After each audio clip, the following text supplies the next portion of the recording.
नमो नमः. वक्रतुंड महाकाय सूर्यकोटिसमप्रभ निर्विघ्नं कुरु मे देव सर्वकार्येषु सर्वदा. नमस्ते शारदे देवी सरस्वती नमोस्तुते. वसत्वं जिह्वाग्रे सर्वविद्याप्रदायिनी. नमस्कार मंडळी. सध्या चतुर्मास सुरू आहे. या चतुर्मासात आनंददायी सणांची अगदी रेलचेल असते.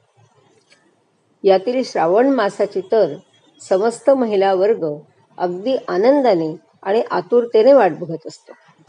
कारण या मासात मंगळवारी मंगळागौरीचं पूजन करायचं असतं. कोण आहे ही मंगळागौर याविषयी आज थोडंसं जाणून घेऊया. लग्नाच्या वेळी वधू गौरी हराजवळ अन्नपूर्णेची पूजा करते. वैवाहिक जीवन सुखाचं जावं म्हणून प्रार्थना देखील करते. पूजा प्रार्थना झाली की ती विवाह वेदीवर उभी राहते. तिचं लग्न लागेपर्यंत तिची आई गौरीहराजवळ बसून देवीवर अक्षता वाहते व देवीजवळ मुलीच्या वैवाहिक सौख्याची प्रार्थना करते. सासरी जाताना वधूवरांना गौरीहरांजवळ बसवून मुलीची आई मालत्यांनी ओटी भरते. त्यावेळी वर म्हणजे नवरा खिशातून ही अन्नपूर्णा देवी आपल्या घरी नेतो. ही देवी म्हणजे नववधूची पाठराखीण असते. घरी गेल्यावर लक्ष्मीपूजन करून त्या देवीचं छान स्वागत केलं जातं आणि देवघरात तिची कायमस्वरूपी स्थापना केली जाते. याच देवीची मंगळागौर म्हणून श्रावणात दर मंगळवारी पूजा करायची असते. भारतीय संस्कृतीच्या चालीरीती, रूढी, परंपरा यांचा मुख्य उद्देश कुटुंबात, समाजात एकोपा नांदावा हा आहे. आपल्या संस्कृतीत वैवाहिक जीवनाचा प्रारंभ विवाह संस्काराने होतो. लग्नानंतर नवदाम्पत्याचं वैवाहिक जीवन सुखी, समाधानी, समृद्ध व्हावं, आनंदी राहावं म्हणून हे सणवार सांगितले आहेत. संसारातील प्रेमळ आदर्श दाम्पत्य म्हणजे शंकर पार्वती. पती पत्नीच्या खऱ्या प्रेमाची परीक्षा होते ती कष्ट, त्याग आणि तपश्चर्येत.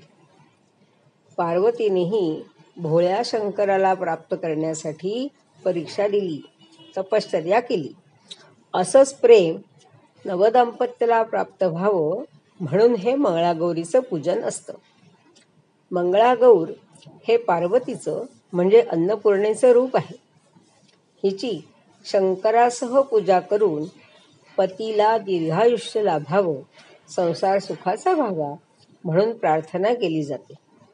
लग्नानंतर पहिली 5 वर्ष हे व्रत करून नंतर त्याचं उद्यापन केलं जातं. 5 वर्षच काय, जन्मभर दोन्ही कुटुंब आनंदाने जोडलेली राहतात ती या अशा सणामुळे. नवविवाहितेला घरात समरस होण्यासाठी, तिच्या सुप्त गुणांना वाव मिळण्यासाठी, प्रोत्साहन मिळण्यासाठी हा सण साजरा केला जातो. कोणताही सण आपल्याला निसर्गाकडेच घेऊन जातो. या पूजेसाठी विविध वृक्षांची पाने पत्री म्हणून गोळा करायची असतात. त्यामुळे निसर्गाच्या जवळ जाणं होतं. झाडांची, त्यांच्या गुणधर्मांची ओळख होते. निसर्ग सान्निध्यामुळे आरोग्य देखील चांगलं राहतं. विविध प्रकारची सुवासिक फुलेही तोडायची असतात.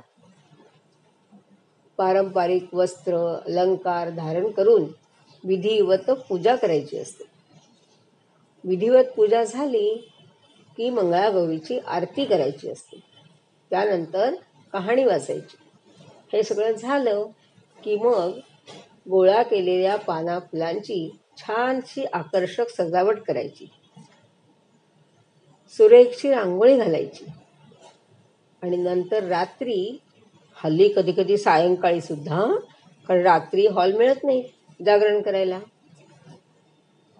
तर रात्री किंवा संध्याकाळी इतर महिला वर्गांसह सासर माहेरची मंडळी एकत्र येऊन खेळ खेळायचे असतात.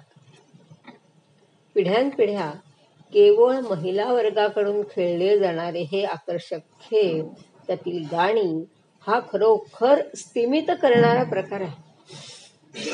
आपल्या संस्कृतीचा हा अनमोल ठेवा आहे. यात अनेक प्रकारचे खेळ असतात.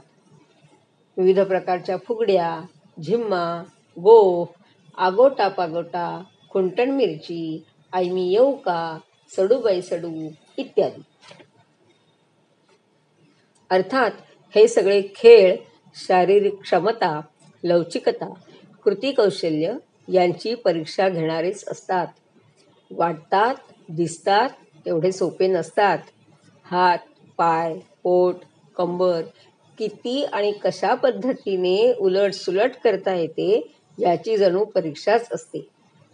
आपलं शरीर वाटतं तेवढं सुडौल आणि लवचिक नाही याची हे खेळ खेळताना जाणीव होते.